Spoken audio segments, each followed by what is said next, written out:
Hello, I'm Kathleen Maracchio. I'm a library assistant for San Antonio Public Libraries, and today I will share with you how I make a pin or a pendant for any necklace using materials from the natural world. Two of my favorites from the environment are seashells and geodes. The seashells I find in small bags at the department store or in the dollar store. Some I'm lucky enough to find on the beach. Now, the geodes, they may not look like much from the outside, but when broken open, they reveal a sparkling treasure.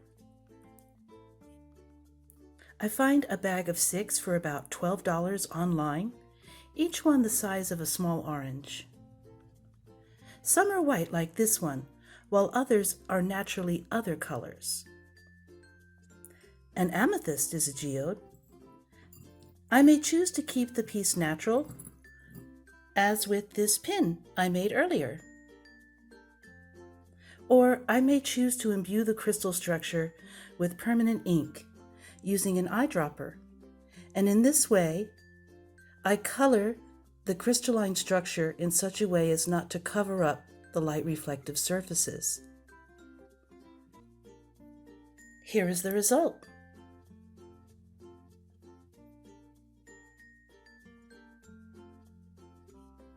Let's start with the shells.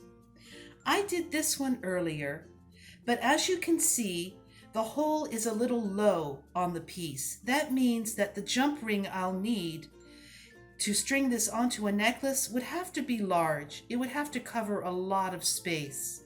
So I'm going to try again. With this shell, I'm using the wood block, the hammer, a nail or a small screwdriver, and of course, eye protection. All right, let's try this again. I position my shell and place the tip of the screwdriver where I want the hole and make sure it's stable and won't move around. And of course, watch your fingers.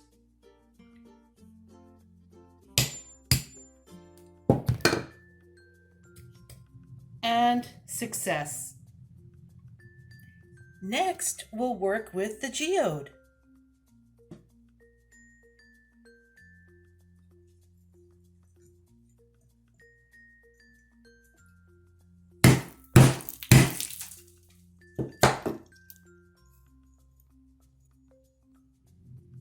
Before we begin putting some things together, let's take a look at some of the finer tools that you will need. There are wire cutters, needle nose pliers, and the jewelry findings that I was able to find at the craft section or online. Like this chain I found in silver and gold tone, brass tone. I was even able to find some chain in black. These packs are convenient because they came with the rings and the closures so that I had everything I needed to turn a chain into a necklace that I can wear. Okay, I'm using the wire cutter here to snip off a length of chain. Usually necklace lengths are 16 inches to 20 inches, but you decide. It's your necklace. And I'll be using these needle nose pliers to affix one of the jump rings to the end of the chain. I'll slip it through the very last link on the end, just like so. And then I'll use the needle nose pliers to close the ring. Very gently, I'll squeeze it together and make sure it's closed. There we are. Now for the other side. This is a gold tone chain, and so I will use the closure in gold tone here. I've already put a jump ring on the end of it, and I'll be putting this onto the other end of my chain.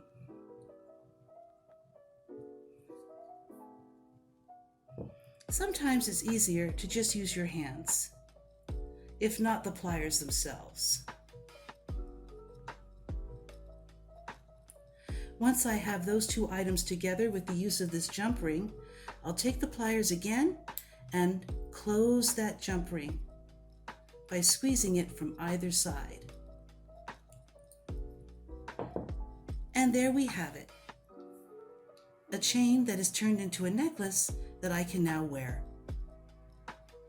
I also have pin backs and bails for pendants. I use this craft glue to affix my items, such as the shells or the geodes, to the pin backs and the bails. This is one of my favorite craft glues because it dries clear and quickly, and it is waterproof. Now for the shells. I take the shell I want to work with. I clean it and I dry it, and then I coat it all around with a clear nail polish. This will seal and protect the surface, and it will also help to bring out any of the colors and patterns that are naturally occurring. Here is one result. For a fancier result, I can even apply a coat of clear nail polish with a glitter. Here I have pink, and there's a pearlescent white.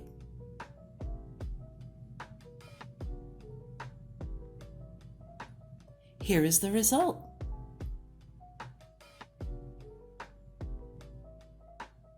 Now, for a more glamorous effect, I can use the metallics, such as this gold and this silver. Here are some of the results.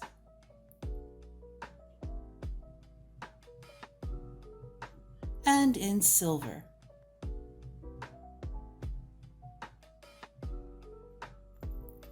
Now, with this particular item, I chose a white pearlescent nail polish and then used the metallic gold to accent it. I've even, if you see I turn this over, I've even glued a small pink geode to the inside as a little surprise.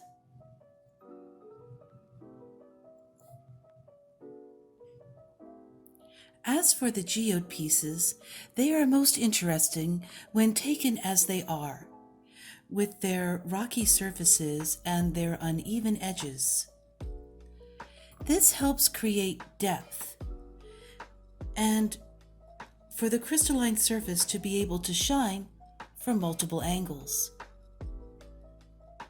Now, whether I leave them natural, such as this piece, or use this eyedropper to dispense the permanent ink, after gluing the piece, I will let it thoroughly dry before placing it on the chain. As I said before, permanent ink is the better choice, as regular paint would not absorb well into the crystalline surface and would merely cover up the reflective surfaces of the crystal. Also, I prefer to paint the backs of the geode pendants with a metallic nail polish that would match the bail and the chain. In this instance, silver.